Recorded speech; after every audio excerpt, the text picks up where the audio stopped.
দেওয়া হয়েছে local administration, যেটা মনে করি লোকাল অ্যাডমিনিস্ট্রেশন বন্যার ভয়াবহতা উপলব্ধি করতে পারেনি।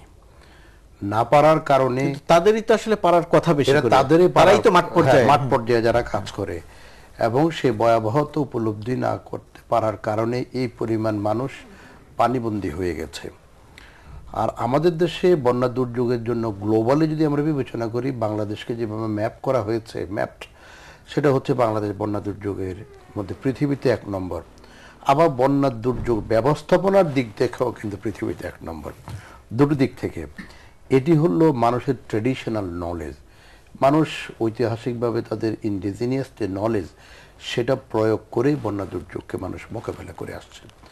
তার সাথে যুক্ত হয়েছে সরকারি প্রচেষ্টা বা সরকার যে ব্যবস্থা গ্রহণ করে, সেই ব্যবস্থা গ্রহণটা বন্যার সাথে সাথে কি পরিমাণ ত্রাণ সামগ্রী এলাকায় পাঠাতে হবে, লোকাল অ্যাডমিনিস্ট্রেশনের কাছ থেকে যদি সে খবর না আসে, তাহলে কিন্তু তাৎক্ষণিকভাবে সম্ভব নয়। কারণ কি বলি, জেলা প্রশাসককে দেওয়া আছে 1 কোটি টাকা আর 100 মেট্রিক টনের মতো খাদ্য সামগ্রী, চাউল। আর এখন সরকার যে পরিমাণ ত্রাণ সামগ্রী প্রাথমিক অ্যাসেসমেন্টের উপর ভিত্তি করে পাঠিয়েছেন, কিন্তু আক্রান্ত মানুষের সংখ্যা অনেক বেশি। তার থেকে আক্রান্ত মানুষের সংখ্যা কিন্তু অপ্রতুল প্রসঙ্গটা আলোচনা হচ্ছে অনেক বেশি। সেজন্য আজকে যখন মালামালগুলো দেওয়া হচ্ছিল, আমি ঠিক জানি না প্রতিটা প্যাকেটের মধ্যে কি পরিমাণ আছে, তবে আমার মনে হয়েছে 10 কেজির বেশি চাউল নেই। এর আগে অনেক সময় কিন্তু 20 কেজি চাউল দেওয়া হতো। 10 কেজি চাউল দেওয়ার সাথে সাথে আক্রান্ত একটি এলাকায় আবার যখন আপনি চাউল দিতে যাবেন, যেই সময়ের প্রয়োজন, যে ইন্টারভেল, ওই সময়টা কিন্তু ব্যবধানটা মানুষের জন্য তখন এটার পীড়ার কারণ হয়ে দাঁড়ায়। আরেকটা জিনিস হলো, ওই সমস্ত অঞ্চলে যেটা মনে হয় যে টিউবওয়েলের যে মাথা উপরে উঠিয়ে দেওয়া বিশুদ্ধ পানি হলো মুখ্য জিনিস, সেটির কিন্তু সংকট রয়েছে। আর এখন সরকারকে খুব দ্রুত গতিতে নজর দিতে হবে, যেহেতু এই বন্যার বিষয়ে বলা হয়েছে 1988 সালে বন্যার সময়ে যে ওয়াটার লেভেলটা বিভিন্ন পয়েন্টে যেখানে যে লেভেলে ছিল, এবার কিন্তু তার থেকে আরো উপরে অবস্থানে আছে কোন কোন জায়গায়। আমি আবার আসবো আপনার কাছে। তার মানে আপনি বলছেন যে বন্যার বিষয়টিকে হালকাভাবে নেয়ার কোনো সুযোগ নাই, বড় বন্যা হিসেবে এটা দেখা দিতে পারে। ব্যাখ্যা করব নিশ্চয়ই, আমি আপনার কাছে পরবর্তী অংশে আবার আসছি। কিন্তু তো ব্যাখ্যা করলেন একটি, এর বাইরে আমি যে কথাটি জানতে চাইছিলাম যে আমাদের জনজীবনে বা এই নাগরিক সমাজে এর তেমন কোনো প্রভাব বা আলোচনা নেই, এর কারণটা কি? আমি খুব আশ্চর্য হয়েছি এবার। কারণ দেখুন, বন্যা বলেন, ঘূর্ণিঝড় বলেন, যে কোনো দুর্যোগ, এটার সাথে বাংলাদেশের মানুষের পরিচয় আজকে নতুন না, বহু বছর ধরে এটা হয়ে আসছে। এই যে 50 লক্ষ মানুষ পানিবন্দী, 14 জনের অলরেডি মৃত্যুবরণ করেছে, কমপক্ষে 14 জন, এটা নিয়ে কিন্তু আমরা মিডিয়াতে তেমন কোনো শোরগোলও দেখছি না বা তেমন কোনো প্রচারণাও দেখছি না। আমাকে আশ্চর্যজনক হলো যে 50 লক্ষ মানুষ পানিবন্দী 16 কোটি মানুষের দেশে এখনো আমাদের দুর্যোগ ও ত্রাণ ব্যবস্থাপনা মন্ত্রী কিন্তু ওই জায়গাটিতে যাননি, গিয়ে ভিজিট করেননি। তিনি ঢাকায় বসে কনফারেন্স করেছেন, কিন্তু জায়গায় উনি যাননি, সরজমিনে উনি দেখেননি কি হয়েছে। আমাদের যখন আগে দেখতাম 88 বন্যার সময় আমরা দেখেছি, এর পরবর্তীতেও দেখেছি সামাজিক সংগঠন, আপনার রাজনৈতিক সংগঠনের বাইরেও যে স্বেচ্ছাসেবক, তারা, বিশ্ববিদ্যালয়ের ছেলেমেয়েরা, কলেজের ছেলেমেয়েরা, শিক্ষার্থীরা, তারা কিন্তু ত্রাণ বিতরণের কাজে নিয়োজিত হয়ে যেত। দেখা যেত যে খাবার স্যালাইন দেওয়া বলেন, প্রয়োজনীয় ওষুধ বলেন, অনেক কিছু, তারা একেবারে জনজীবনের সাথে সম্পৃক্ত হয়ে যেত। এই বিষয়টাও কিন্তু এখন লক্ষ্য করছি না। বন্যা দেখা যায় খুব ছোট্ট, হয়তো পত্রিকার ভেতরের দিকের পাতার একটা খবর হচ্ছে, মানে এইরকম অবস্থা তো আসলে আমরা দেখিনি। এটা একেবারেই সরকারের বিষয় হয়ে গেছে, রাজনীতির দল সে যেখানেই যার অবস্থান থাকুক, এবং সরকারও তো এই বিষয়টাতে খুব একটা বিচলিত বলে মনে হচ্ছে না, বা সরকারও যে কোনো পদক্ষেপ নিচ্ছে তেমনও কিন্তু দেখছি না। বরং আমরা জঙ্গিবাদ নিয়ে এখন অনেক বেশি ব্যস্ত মনে হয়, মানে থাকার কথা, কিন্তু এটা যেটা আসলে সমস্ত ইস্যুকে ধুয়ে মুছে নিয়ে গেছে। এবং সবচেয়ে বড় কথা যে বন্যা পরবর্তী যে বিপর্যয়টা হবে, সেটার মোকাবেলাতে আমরা কতটুকু প্রস্তুত।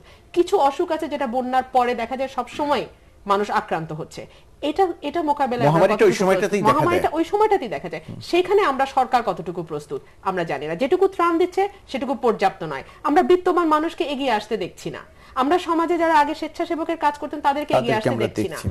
এটা মনে হচ্ছে যেন একেবারেই যেই 50 লক্ষ মানুষ পানিবন্দী, এটা তাদেরই ব্যক্তিগত সমস্যা এবং তাদেরকে এই সমস্যার সমাধান করে বেরিয়ে আসতে হবে। বিষয়টা তো আসলে সেরকম না, এটা তো একটি রাষ্ট্র বিপর্যয়ের মতো ব্যাপার। আমি আপনার কাছে আসবো অন্য প্রসঙ্গ নিয়ে, সে তার আগে আপনি যে কথাটি বলতে চাইছিলেন এই বন্যাটিকে যে আপনি বেশ বড় হিসেবে আপনার কথা দিয়ে মনে হচ্ছে, সেই ব্যাখ্যাটা জেনে আমরা অন্য প্রসঙ্গে যাব। এই জন্য বলছি 88 সালে যখন বন্যা হয় তখন গ্লোবাল ফেনোমেনা যে বিষয়গুলো এই ধরনের বন্যা দুর্যোগের কারণ হয়ে দাঁড়ায় সেটি হলো আমাদের প্রশান্ত মহাসাগরীয় অঞ্চলের একটি পানি প্রবাহের একটি বৈশিষ্ট্য আছে, যেটাকে আমরা এল নিনো বা লা নিনো হিসেবে আমরা ব্যাখ্যা করে থাকি। এখন 88 সালে যখন বন্যা হয় তখন কিন্তু এই যে পানি প্রবাহের বৈশিষ্ট্য, এল নিনো অর্থ হলো সমুদ্র পৃষ্ঠের যে পানির উষ্ণতা, তখন পানির উষ্ণতা বেশি থাকবে। লা নিনো মানে পানির উষ্ণতা কম থাকবে, সংক্ষেপে আমরা এটা বুঝি।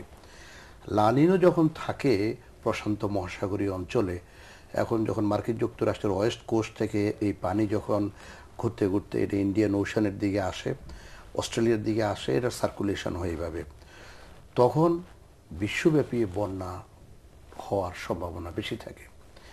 এখন যখন বন্যা দেখছি, বন্যা চায়নায় আছে, নেপালে আছে, ইন্ডিয়াতে আছে এবং আসামে এবং অরুণাচলে ব্যাপক বন্যা কিন্তু হয়েছে। তো সেই জন্যে national oceanographic and atmospheric administration, নোয়া, মার্কিন যুক্তরাষ্ট্রের যে সংস্থা, যারা এগুলো এই পানির সার্কুলেশনকে যারা মনিটর করে, যারা প্রেডিকশনটা করে, তাদের ব্যাখ্যাটা হলো এই বছর অগাস্ট থেকে সামনের অক্টোবর পর্যন্ত লা নিনো যে ফেজ এটি অব্যাহত থাকবে। অ্যাটমসফিয়ারে বেশি পরিমাণে যেটা হলো ময়েশ্চার থাকবে, বেশি পরিমাণে বৃষ্টিপাত হবে উজানে এবং দেশের ভেতরে মনসুনিক রেইনফল, তাতে করে বড় ধরনের বন্যা হওয়ার আশঙ্কা আছে। এই ইনফরমেশনটা কিন্তু সরকার মোটামুটি জানে।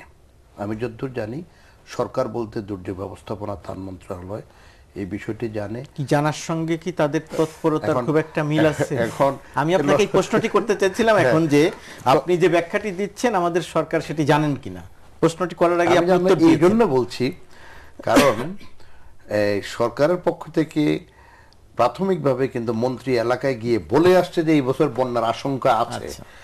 সে আশঙ্কা অনুপাতে জেলা প্রশাসনকে প্রস্তুত রাখা উচিত ছিল।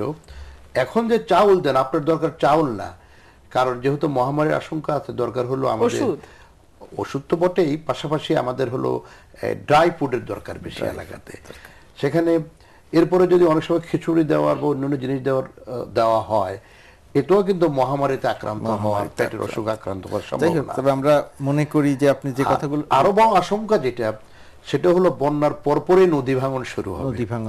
এবং নদী ভাঙনে বন্যায় মানুষ গৃহহীন হয় না, নদী ভাঙনে মানুষ গৃহহীন। তো আপনি যে শঙ্কা বা আশঙ্কার কথাটি বললেন, এই চিত্রটি যদি এরকম করেই হয়ে থাকে তাহলে সামনে আরো বেশি সংখ্যক মানুষের একটা বিপর্যয় পড়ার সম্ভাবনা আছে।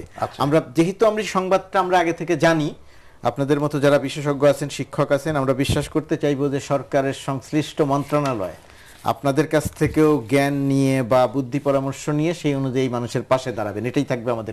আমি যতদূর জানি সচিব উনি এই বিষয়টি অবহিত আছেন এবং তৎপর, মানে আমরা তৎপরতা দেখতে চাই, কিন্তু আমরা চাই যে এই তৎপরতা দৃশ্যমান হোক, মানুষের কষ্ট লাগুক, সেটাই হবে আমাদের প্রত্যেকের প্রত্যাশা। জি, আমরা বন্যা নিয়ে নিশ্চয়ই যে কথা শুনলাম তাতে সামনে আরো আলোচনা করতে হবে মানুষের এই দুর্ভোগের জায়গাটি নিয়ে। আমরা যে জায়গাটিতে আছি, জঙ্গি বিষয়টি, আমাদের এখানে জঙ্গি নাই করতে করতেই বা কম আছে এরকম করতে করতেই বেশ বড় আকার ধারণ করলো। এখন আইন শৃঙ্খলা রক্ষাকারী বাহিনীর সঙ্গে সংবাদকর্মী হিসেবে আমরা কথা বলতে গিয়ে জানছি যে তারা মোটামুটিভাবে নিশ্চিত হয়েছে কতজন আছে, তারা ব্যবস্থাও নিচ্ছে, মোটামুটি নিয়ন্ত্রণে নিয়ে আসতে পারবে। কিন্তু সাধারণ জনমনে শঙ্কা বা আশঙ্কা বা আতঙ্ক কমছে বলে মনে হয় না। আপনার ব্যাখ্যা কি, বিশ্লেষণ কি? দেখুন, জঙ্গিবাদ তো একটি মতাদর্শ, একটি আদর্শ। এই আদর্শটা আমি একমত হতেও পারি, নাও হতে পারি, কিন্তু যারা এই আদর্শে বিশ্বাস করে যতদিন পর্যন্ত তাদের ভেতরে এই আদর্শটি থাকবে এবং আদর্শটি ছড়িয়ে পড়তে থাকবে, ততদিন পর্যন্ত আপনি 20 জন জঙ্গি ধরলেন নাকি 9 জন জঙ্গি ধরলেন নাকি 100 জন জঙ্গি ধরলেন, তাতে আসলে তেমন কোনো পার্থক্য হবে না। এবং পার্থক্য যে হবে না সেটা কিন্তু অলরেডি প্রমাণ হয়ে গেছে। একটার পর একটা টার্গেটেড কিলিং হয়েছে। টার্গেটেড কিলিং গুলো যখন হয়েছে তখন সরকারের তরফ থেকে যে বক্তব্যগুলো এসেছে এটা আমরা সবাই জানি, বিচ্ছিন্ন ঘটনা, পরিকল্পিত ঘটনা, সরকারকে অস্থিতিশীল করবার জন্য করা হচ্ছে এবং এতে বিরোধী দলগুলো জড়িত। তখন যদি একটি সুষ্ঠু তদন্তের মাধ্যমে এর মূলটা চিহ্নিত করবার চেষ্টা করা হতো, হয়তো আমরা হলি আর্টিজানের মতন ঘটনাকে এড়াতে পারতাম। এবং হোলি আর্টিজানে কিন্তু বিষয়টি থেমে থাকেনি। হোস্টেজ অ্যাটাক হলো বাংলাদেশের ইতিহাসে প্রথম, তারপরে আমরা দেখলাম শোলাকিয়া ঈদ জামাতে যে অ্যাটাকটা হলো, এবং লাস্টলি আমরা দেখলাম যে যেটা কল্যাণপুরে বিশাল 9 জনের একটি জঙ্গি বাহিনী, যেটাকে সরকারের তরফ থেকে বলা হচ্ছে বা আইন শৃঙ্খলা বাহিনীর তরফ থেকে বলা হচ্ছে, যদিও এই বিষয়টিকে নিয়ে বহু তর্ক বিতর্ক আছে, নানান রকমের তর্ক বিতর্ক আছে, বাট তারপরেও আমরা যদি সরকারের বক্তব্য বা আইন শৃঙ্খলা রক্ষাকারী বাহিনীর বক্তব্য আমরা সঠিক বলে ধরে নেই বিভিন্ন বিতর্ক সত্ত্বেও, তারপরেও কিন্তু আমি বলবো যে এটি একটি ব্যবস্থা তো বটে, একটি সরকারের বা আইন শৃঙ্খলা রক্ষাকারী বাহিনীর সাফল্য হিসেবেও যদি ধরে নেই, জঙ্গিবাদের যে মূল সমস্যা, আদর্শগত যে সমস্যা, আদর্শগত যে বিরোধ, তারা যেটাতে বিশ্বাস করে, সেটাকে আমরা যতক্ষণ পর্যন্ত আরেকটি আদর্শ বা আরেকটি মতাদর্শ দিয়ে মোকাবেলা করতে না পারবো,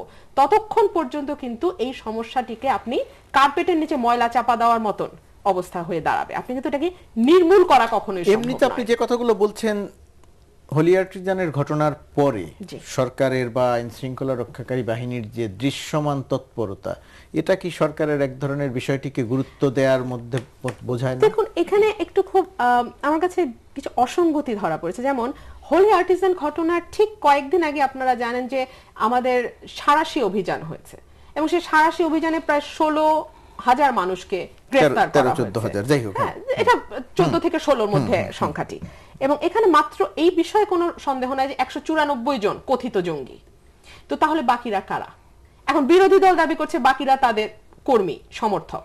অর্থাৎ আপনি যদি জঙ্গিবাদকে এখন পলিটিক্যাল কালার দেওয়ার চেষ্টা করেন এবং জঙ্গিবাদ থেকে কোন রকমের পলিটিক্যাল ফায়দা নেবার চেষ্টা করেন, রাজনৈতিক পলিটিক্যাল কালার আছে, মুশকিলটা হচ্ছে এই পলিটিক্যাল কালার যতদিন পর্যন্ত থাকবে ততদিন পর্যন্ত আপনি এটাকে নির্মূল করবার চিন্তাও করবেন না।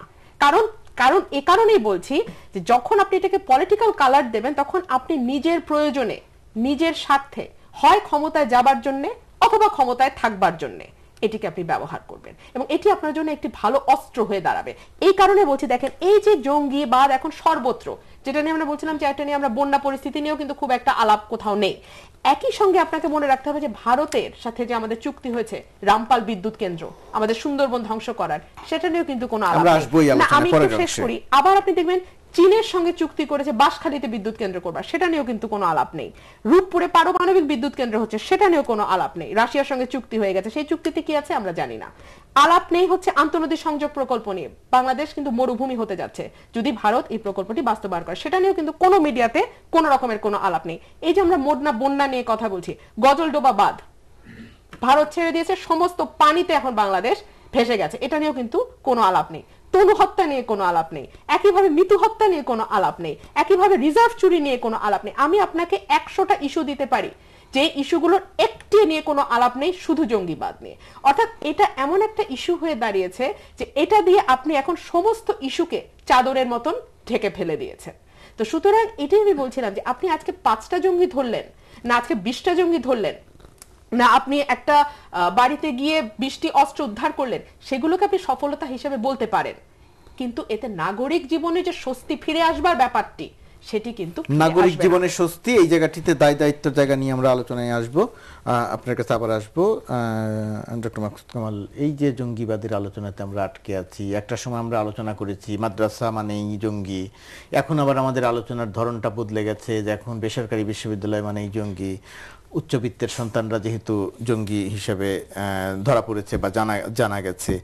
এই যে আমাদের আলোচনায় আমরা কি কখনো কখনো ঠেকে গিয়ে একটা তাৎক্ষণিক আলোচনা করছি, আমরা কি সমস্যাটা চিহ্নিত করতে পারছি না, নাকি আসলে সবকিছু চিহ্নিত করে ফেলেছি? আপনার ব্যাখ্যা কি? প্রথমে বলবো, এ পর্যন্ত যতজনকে হত্যা করা হয়েছে সম্ভবত 19 জন জঙ্গিকে হত্যা করা এই সাম্প্রতিক সময়ে হোলি আর্টিজান থেকে কল্যাণপুর। এর মধ্যে 6 জন মাদ্রাসার ছাত্র এখানে আছে, আর বাকিরা বিভিন্নভাবে কেউ বেসরকারি বিশ্ববিদ্যালয়, কেউ পাবলিক বিশ্ববিদ্যালয় এইভাবে আছে। এখন প্রথমে দেখতে হবে জঙ্গিবাদের উৎসটা কোথায়। সাম্প্রদায়িকতা এবং জঙ্গিবাদ যদি সাম্প্রদায়িকতা থাকে সেখানে জঙ্গিবাদও থাকবে। আপনার এখানে লেখা আছে ধননিরপেক্ষতা, মানবিক মূল্যবোধ, খাদ্য চাহিদা, এই সবগুলো শব্দ কিন্তু এখানে আছে। আমি বসে বসে দেখছিলাম।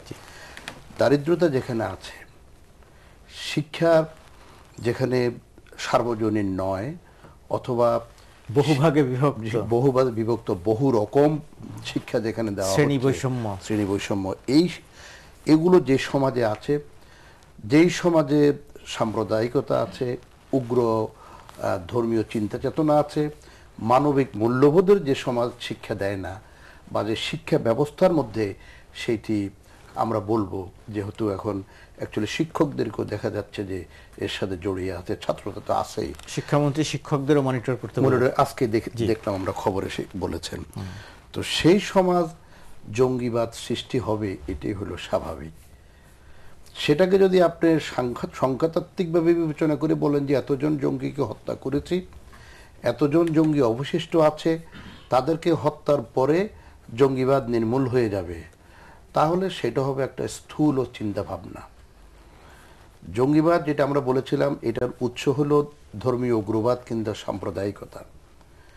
তো সুতরাং এই ধর্মীয় উগ্রবাদ কিংবা এই সাম্প্রদায়িকতাকে যদি আপনি শিক্ষা দিয়ে সমাজের সকল স্তরের মানুষকে যদি আপনি বুঝিয়ে না আনতে পারেন, মানুষের মধ্যে যদি মানবিক যে মূল্যবোধ বিষয়গুলো, এগুলো যদি সৃষ্টি না করা যায়, এবং ধর্মীয় শিক্ষাতে আজকে যারা মনে করে যে তারা ধর্মীয় শিক্ষা যারা শিক্ষিত হচ্ছে, তারা একটা অবহেলার মধ্যে আজকে আছে, দেশের মেইন স্ট্রিমের মধ্যে তারা নেই, এই একটা চিন্তা ভাবনাও কিন্তু ধর্মীয় শিক্ষা যারা শিক্ষিত হচ্ছে তাদের মধ্যে আছে।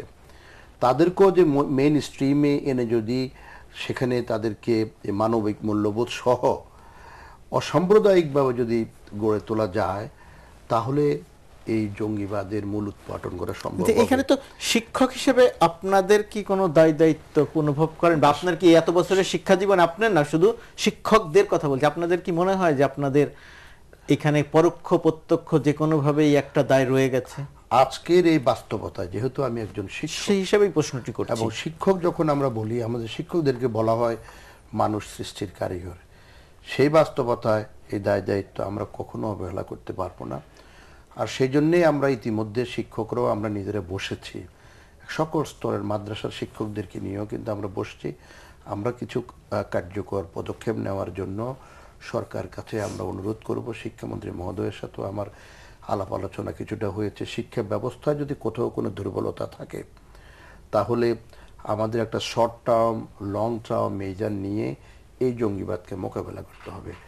তাৎক্ষণিকভাবে কোনো ঘটনাকে রোধ করার জন্য, কল্যাণপুরের ঘটনা যদি আমরা বলি, সেখানে আজকের পত্রিকায় আছে, ইত্তেফাক পত্রিকায় আছে, সেখানে 2 জন জঙ্গিকে দায়িত্ব দেওয়া হয়েছে পরবর্তী অপারেশনটি সংগঠিত করার জন্য।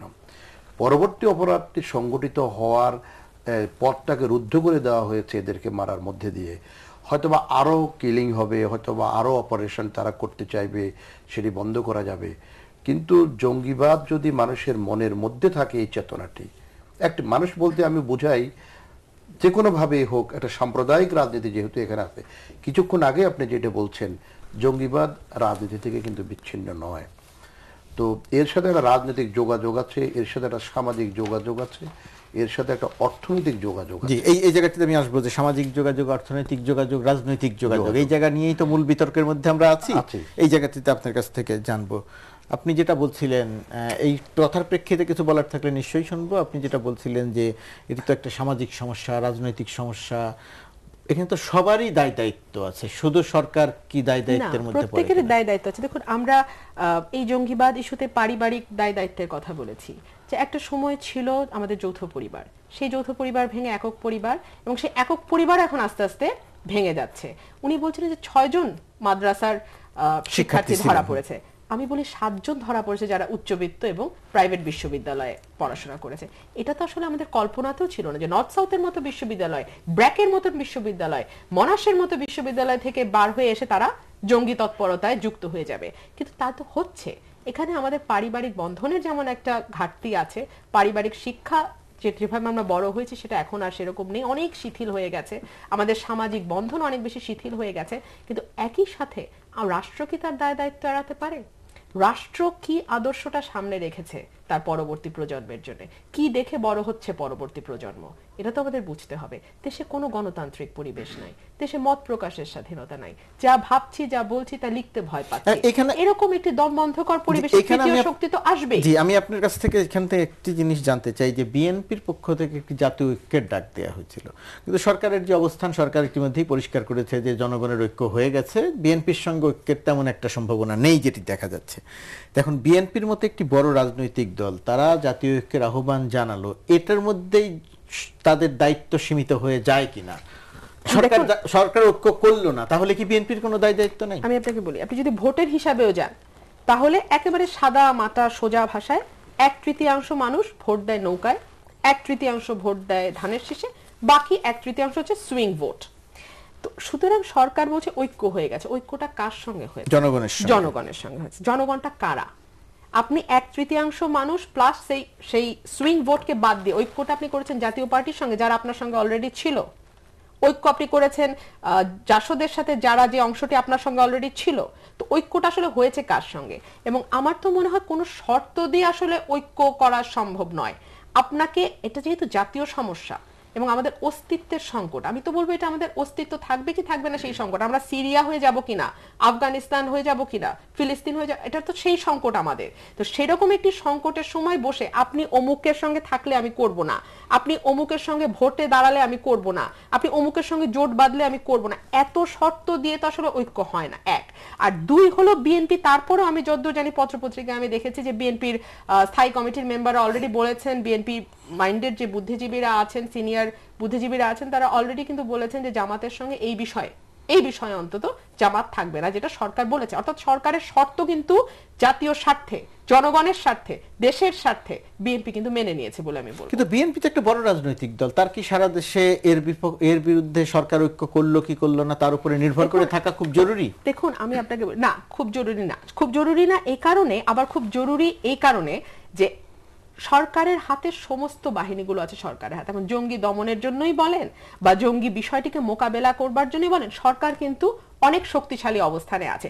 বিএনপি সরকারকে সাহায্য করতে পারে, কিন্তু বিএনপির পক্ষে বিরোধী দলে থেকে জঙ্গি দমন করা সম্ভব নয়। রাজনৈতিক স্বাভাবিক কার্যক্রম তো চালাতে পারে, সেটা যদি সরকার চালাতে দিত, বিএনপি বলে কথা না, যে কোনো বিরোধী চেষ্টা করেছে এই জঙ্গিবাদ ইস্যুতে, নিশ্চয়ই করেছে। জাতীয় ঐক্যের ডাক দিয়েছে বিএনপি চেয়ারপারসন, বারবারই ঐক্যের ডাক দিচ্ছেন। ইভেন আপনি দুদিন আগে দেখবেন রুহুল কবির রিজভী, যিনি বিএনপির পক্ষ থেকে কিছু বিবৃতি দিচ্ছিলেন, তাকেও গুলশান অফিসে অবরুদ্ধ করে রাখা হয়েছে। তো আপনি এখন কোনো কথাই বলতে পারবেন না, না পারবেন মিডিয়াতে বলতে, না পারবেন ফেসবুকে লিখতে। সরকার আমেরিকা থেকে র্যাবের জন্য একটা মেশিন এনেছে, সার্ভেলেন্স মেশিন, আপনি জানেন, $100 মিলিয়ন খরচ করে। আপনি ফেসবুকে কি লিখছেন সেটাও মনিটর করা হয়। তো এরকম একটি দমবন্ধকর, চাপা, আতঙ্কজনক যে পরিবেশ, সেই পরিবেশ তো জঙ্গিবাদের জন্য অত্যন্ত অনুকূল এবং খুবই সহায়ক পরিবেশ। এবং দেখেন, র্যাব এবং পুলিশ, সরকারের যে বিভিন্ন বাহিনীগুলো, তাদের একজনের সঙ্গে একজনের কাজের কোনো সমন্বয় নাই। এই কারণেই বলছে সমন্বয় নাই। র্যাব দাবি করছে 262 জন নিখোঁজ, পরে তারা এটাকে কমিয়ে 68 জন নিয়ে এসছে। পুলিশ দাবি করছে 40 জন নিখোঁজ। আবার বিরোধী দল ভয় পাচ্ছে যে এতদিন যাদেরকে গুম খুন করে ক্রসফায়ারে দিয়ে মারা হয়েছে, তাদেরকে এখন নিখোঁজের তালিকায় ফেলে তাদেরকে জঙ্গি হিসেবে চালিয়ে দেবে সরকার। তো এই যে একটা অবিশ্বাসের পরিবেশ, এই যে একটা অস্বস্তিকর, দমবন্ধকর এবং ভীতিকর পরিবেশ, এরকম পরিবেশে জঙ্গিবাদ হবে না তো কি হবে? আমি আরেকটা উদাহরণ আপনাকে দেই, যে সরকারের যদি সদিচ্ছা থাকতো তাহলে কিন্তু জঙ্গিবাদ আজকে যে অবস্থায় এসে সে অবস্থায় আসে না। এই বছর 12ই জুলাই প্রথম আলোতে এসছে, জেএমবির যিনি প্রধান, আনসারুল্লাহ বাংলা টিমের যিনি প্রধান, প্লাস হারকাতুল হিজবুত তাহরীরের যিনি প্রধান, 3 জনকে কিন্তু গ্রেফতার করে রাখা হয়েছে স্বরাষ্ট্র মন্ত্রণালয় থেকে সন্ত্রাস বিরোধী আইনে মামলা করবার জন্য যে অনুমোদন মামলা পরিচালনা করা যাচ্ছে। এর মধ্যে আবার হিজবুত তাহরীরের যে প্রধান, সে আবার জামিনে বের হয়ে গেছে। তো আপনি ঢাকা বিশ্ববিদ্যালয়ে চাকরি করছেন, আপনি জঙ্গি ধরবেন বলে দাবি করবেন, ধরে আবার তাকে হয় ক্রসফায়ারে দিয়ে মেরে ফেলবেন যাতে তার কাছ থেকে কোনো তথ্য না আসে, অথবা আপনি তাকে জামিনে ছেড়ে দেবেন যাতে সে নির্বিঘ্নে ভারতে চলে যেতে পারে। তো তাহলে আপনি জঙ্গিবাদ কিভাবে দমন করবেন? আসবো আবার জঙ্গিবাদ কিভাবে দমন করতে পারেন এই জায়গাটি নিয়ে আপনার কোনো পরামর্শ আছে কিনা। যে দর্শক থাকুন আমাদের সঙ্গে, একটা বিরতির পর ফিরছি। নিউজ এন্ড ভিউজ অনুষ্ঠানে বিরতির পর আবারও স্বাগত। আমরা কথা বলছি ব্যারিস্টার রুমিন ফারহানা এবং ডক্টর মাকসুদ কামালের সঙ্গে। ডক্টর মাকসুদ, আপনি বিরতির আগে আপনি যে বলছিলেন এই জঙ্গিবাদের সঙ্গে রাজনীতি, অর্থনীতির সম্পৃক্ততার কথা, রাজনীতির সম্পৃক্ততা যদি আপনি দেখেন, আমাদের মহান মুক্তিযুদ্ধের সময়ও কিন্তু এদেশের বুদ্ধিজীবীদেরকে গুম করে হত্যা করা হয়েছে। মুক্তিযুদ্ধ পরবর্তী সময়ে আমাদের সাম্প্রতিক সময়ের যদি আমরা কিছু উদাহরণ দিয়ে বলি, রাজশাহী বিশ্ববিদ্যালয়ে বঙ্গবন্ধু পরিষদের সভাপতি বর্ষিয়ান শিক্ষক অধ্যাপক ডক্টর মোহাম্মদ ইউনূসকেও কিন্তু সকালবেলায় যখন উনি হাঁটছিলেন তখন তাকে হত্যা করা হয়। পরবর্তীতে আরো বেশ কয়েকজন শিক্ষক হত্যাকাণ্ডের শিকার হয়েছে। আমাদের প্রতিষ্ঠিত শিক্ষক ঢাকা বিশ্ববিদ্যালয়ের 2005 সালে হয়েছে, হুমায়ুন আজাদকে হত্যা করা হয়। 21শে আগস্টের গ্রেনেড হামলার বিষয়টি যদি আপনি দেখেন, এই গ্রেনেড হামলায় প্রকাশ্য দিবালোকে গ্রেনেড হামলা করে হামলাকারীরা দেশ থেকে পালিয়ে গেছে। তো এই যে ঘটনাগুলো ঘটছে, এই ঘটনাগুলোর সাথে জঙ্গিবাদকে আলাদা করার কোনো উপায় নেই, আলাদা করার উপায় নেই। এই জন্যে আমি এখানে আপনার কাছ থেকে জানতে চাই, আপনি যেটা বলছেন যে এই যে সমস্ত জঙ্গিবাদের ঘটনাগুলো আপনি বলছেন, এর সঙ্গে আরো বেশ কিছু বলা যাবে, কিন্তু এই কথাগুলো বলার সময় আমরা যেভাবে বলি রাজনৈতিকভাবে, কিন্তু ব্যবস্থা নেওয়ার সময় কি ঠিক সেইভাবে নেই? কিছু ব্যবস্থা যে নেওয়া হচ্ছে না তা নয়, নিশ্চয়ই নেওয়া হচ্ছে। ব্যবস্থাগুলো নেওয়ার সময়ে আমি একদম পুরোপুরি আপনার সাথে একমত। ব্যবস্থাগুলো নেওয়ার সময়ে আরো তড়িৎ গতিতে এবং যাতে করে দৃষ্টান্তকারী ঘটনা সাজা হয়, সেইভাবে দ্রুততম সময়ে দৃষ্টান্তকারী সাজা দিয়ে যদি ব্যবস্থাগুলো নেওয়া হতো তাহলে বহু কিছু নিয়ন্ত্রণ করা সম্ভব হতো। সেই ক্ষেত্রে দুর্বলতা সরকারের আছে। তবে আমি বলছি জঙ্গিবাদের জন্মের বিষয়ের কথা, জঙ্গিবাদের রাজনৈতিক সংযোগ এবং একটা ঐতিহাসিক যে সংযোগ আছে সেই সংযোগের কথা।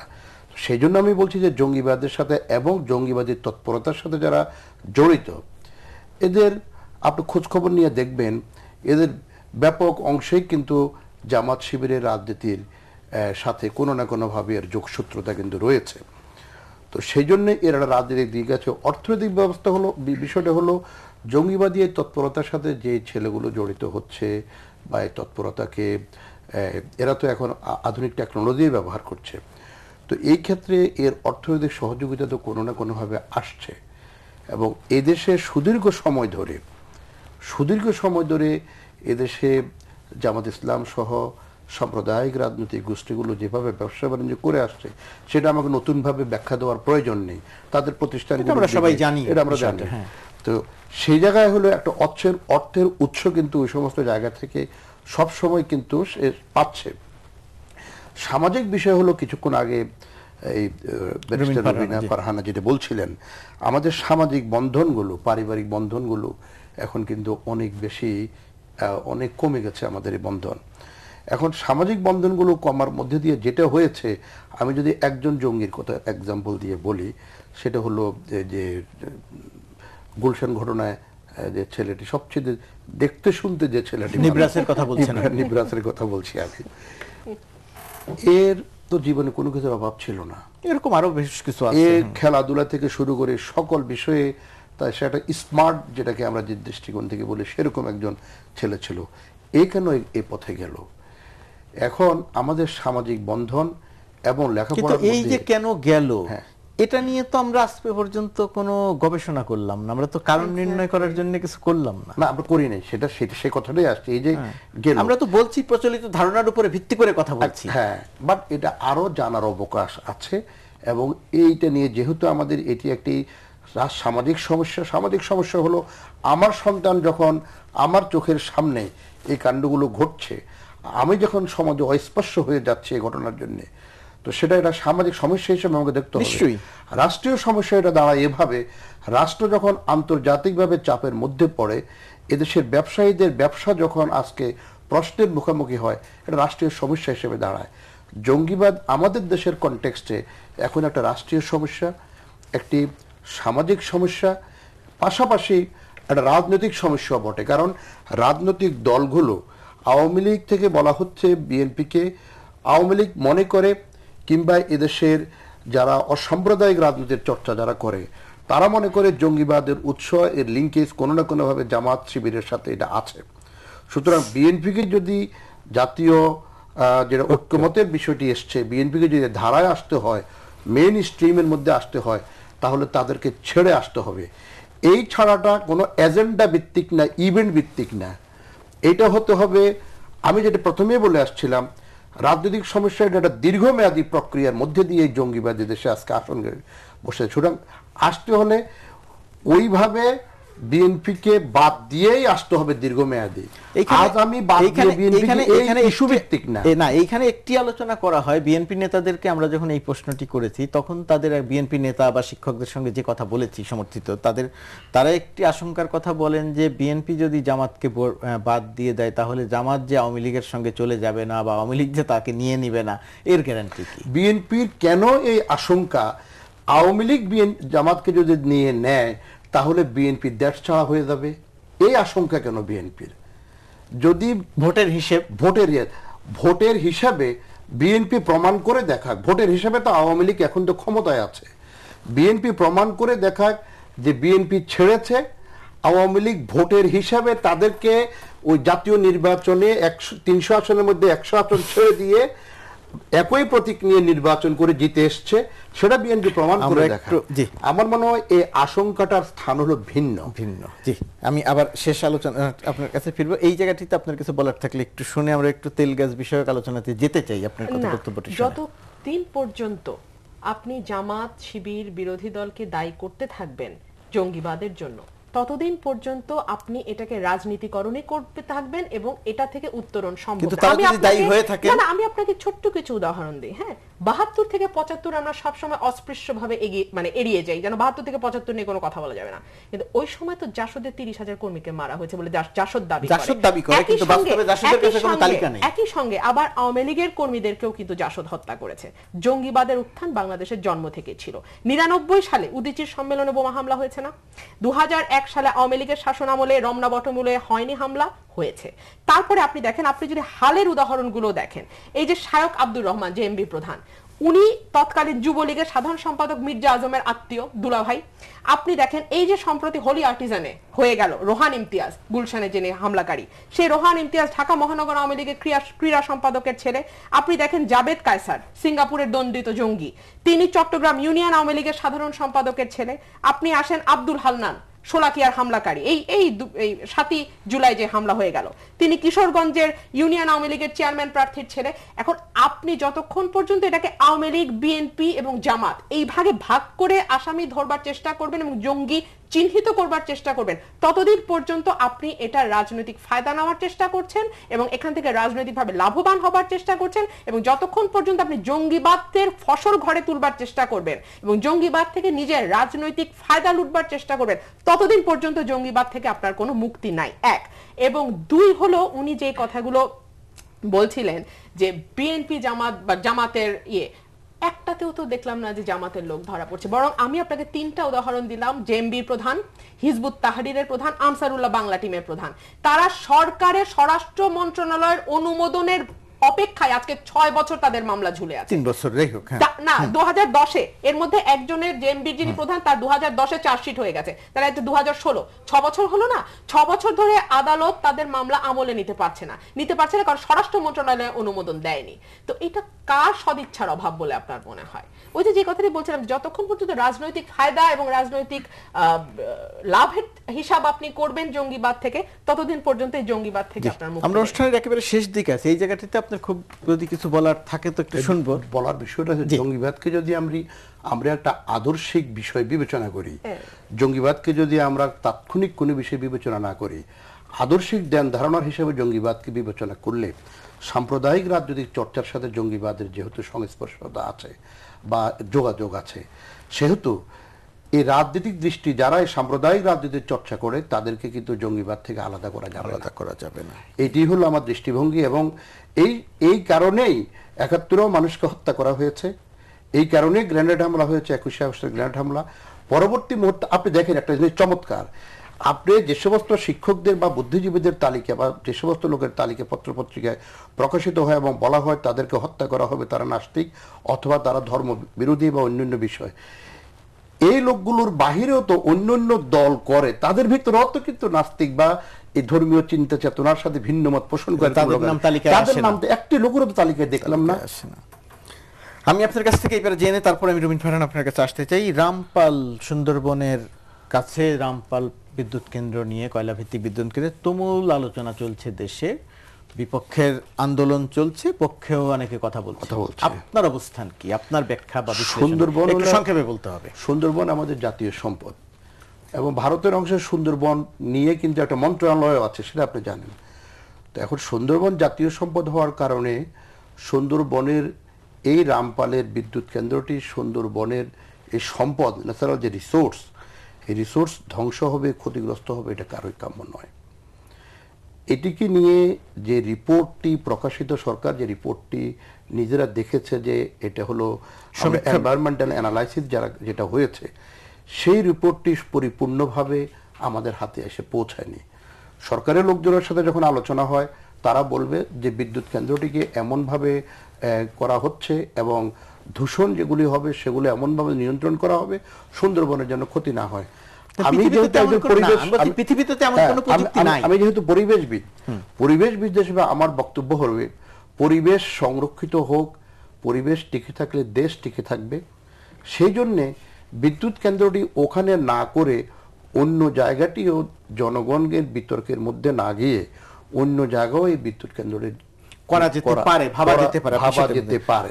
সরকারের বক্তব্যের কথা আপনি যেটা বললেন যে সরকার বলছে পরিবেশ নিয়ন্ত্রণে থাকবে, দূষণ হবে না, কিন্তু পৃথিবীতে বলে আধুনিক প্রযুক্তি, পৃথিবীতে তো আধুনিক প্রযুক্তি বলে কোনো টার্ম নাই, সুনির্দিষ্ট কিছু টার্ম আছে। পরিবেশটি হলো এমন একটি বিষয়, পরিবেশকে যেটি আপনি যদি কোনো না কোনো ভাবে পরিবেশকে যদি আপনি নষ্ট করতে চান, পরিবেশ তখন আপনাকে নষ্ট করবে। এটাই হলো পরিবেশের এটা হলো শিক্ষা বা তার চরিত্র। আমি খুব ছোট কথায় কয়েকটি তথ্য দিচ্ছি। ইআইএ রিপোর্ট অনুযায়ী 1320 মেগাওয়াট যে বিদ্যুৎ কেন্দ্রটি রামপালে হচ্ছে, তাতে প্রতিদিন 142 টন বিষাক্ত সালফার ডাই অক্সাইড এবং 85 টন বিষাক্ত নাইট্রোজেন ডাই অক্সাইড নির্গত হবে। এই যে সালফার ডাই অক্সাইড এবং নাইট্রোজেন ডাই অক্সাইড, এটি যে বিষাক্ত, এটি ওখানকার যে প্রাণীকুল আছে, ওখানকার যে ম্যানগ্রোভ ফরেস্ট আছে, যে গাছগাছালি আছে, প্রত্যেকটার জন্য এটি হুমকি স্বরূপ। এবং পশুর নদী থেকে প্রতি ঘন্টায় 9150 ঘনমিটার পানি প্রত্যাহার করা হবে, যতই পরিশোধিত হোক না কেন। এই যে বিদ্যুৎ কেন্দ্র থেকে যে পানি নির্গত হবে, সেই পানিটি হবে দূষিত পানি, যেটা ওখানকার পুরো পরিবেশটাকে দূষিত করবে। এটি কি আপনি সরকারের সমীক্ষা রিপোর্টের তথ্য বলছেন? ইআইএ রিপোর্ট অনুযায়ী। ইআই রিপোর্ট আরো বলছে যে এই বিদ্যুৎ কেন্দ্রে, এই কয়লা ভিত্তিক বিদ্যুৎ কেন্দ্রে বছরে 7,50,000 টন ফ্লাই অ্যাশ এবং 2 লক্ষ টন বটম অ্যাশ উৎপন্ন হবে। এটি বিভিন্ন ভারী ধাতু এগুলোর মধ্যে মিশে থাকে এবং এটি পরিবেশের জন্য মারাত্মক ক্ষতিকর। এবং বলা হচ্ছে একদিকে, অন্যদিকে এই বটম অ্যাশ এবং ফ্লাই অ্যাশ এই ছাই দিয়ে তারা প্রকল্পের 1830 একর জমির মধ্যে 1414 একর জমি ভরাট করবার পরিকল্পনা নিয়েছে। আমি এই যে সামান্য কিছু তথ্য দিলাম, এতেই বোঝা যায় যে এটা পরিবেশের জন্য কতটুকু হুমকি স্বরূপ। এখন আপনার বক্তব্য কি, মানে কি হওয়া উচিত? কোন অবস্থাতেই এই যে সংরক্ষিত এলাকায় 4 কিলোমিটারের মধ্যে, যেখানে বিদেশে 15 থেকে 20 কিলোমিটারের মধ্যে এই ধরনের কোনো 25 কিলোমিটার, ভারত তো তার নিজের দেশেই প্রকল্প করতে দিচ্ছে না, মধ্যপ্রদেশেই প্রকল্প করতে দিচ্ছে না, কিন্তু তারা করছে বাংলাদেশে। এই ইস্যুতে মনে হয় দুজনের বক্তব্য একই। এবং আমার খুব দুঃখ, একটা কথা আমি বলতে বাধ্য হচ্ছি, একমাত্র তেল গ্যাস রক্ষা কমিটি ছাড়া বাংলাদেশের 16 কোটি মানুষের আর কারোর মধ্যে কোনো সচেতনতা আছে বলে আমার মনে হয় না। খুব দুঃখজনক। মিস্টার রুমিন ফারহানা এবং অধ্যাপক doctor S M Maksud Kamal, ধন্যবাদ আপনাদের দুজনকেই আমাদের অনুষ্ঠানে আসার জন্য এবং আলোচনা করার জন্য। প্রিয় দর্শক, আমাদের সঙ্গে থাকলেন, এতক্ষণ অনুষ্ঠান দেখলেন, ধন্যবাদ আপনাদের সবাইকে।